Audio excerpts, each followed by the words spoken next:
Business partners yung parents namin ni William.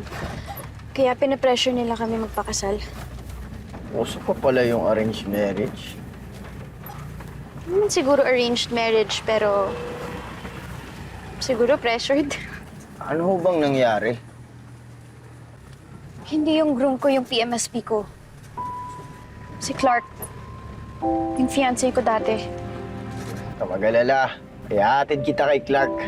Ihahatid kita sa PMSB mo. PMSB mo! Here we go! Ito na kami, Clark. Easy ka lang. Uy, Tex. Sino yan?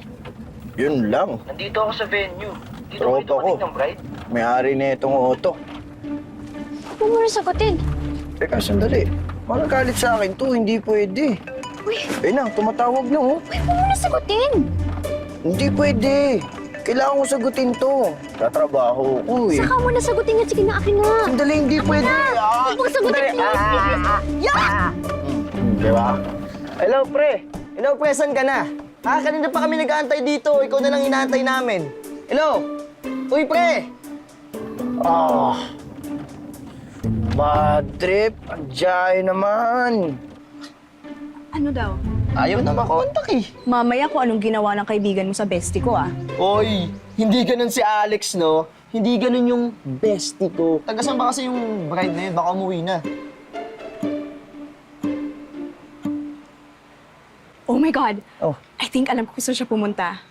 Galing ko talaga, ah. O sige, punta na natin. Dala namin yung service car. Tara. Ayoko nga sumama sa'yo. Eh, hindi nga nakapunta dito yung bride dahil sa bridal service nyo, eh. Mamaya kung anong gawin mo sa akin, yung kaibigan mo nga hindi pumunta dito. Oy. Wala akong balak, no? Tara na, huwag kang feeling. Tara na! Alex nga pala. Ella, Pwede ka kumunik dyan sa speaker para marinig ko yung navigation. may Bluetooth speakers na to? Oo naman. Ayun oh, upgraded yan. Oh, Tingin mo dito. sige nga. The Bluetooth device has connected successfully. Di ba? Portable. Pwede. Pwede. Galing high-tech, ah. Talaga. Ano? Bridal car. So, ayan. May tanong lang ako sa'yo, okay lang ba? Ano yun? First time mo bang magrebente? Well, ayaw din ng magulang ko kay Clark noon kasi mas mayaman daw si William kaysa kanya. So, di niyo pinaglaban? Medyo komplikado eh. Ikaw ba? May girlfriend ka pa? May asawa? Sa totoo lang, wala.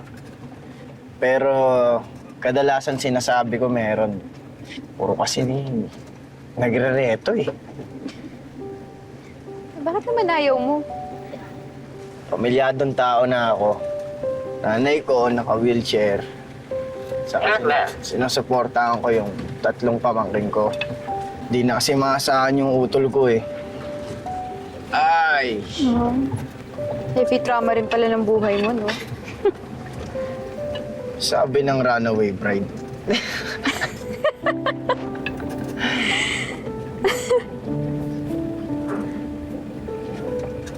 Sorry ah. Malapit na ba tayo? Ba? Medyo naiihi kasi ako eh. Sandali lang. Kaya mo ba tiisin yan? Medyo malayo pa kasi yung yung bayan dito. Kaya naman, sige. Hindi na pala. Pwede bang dito na lang? Sigurado ka? Teka, Hindi na sandali. talaga ako.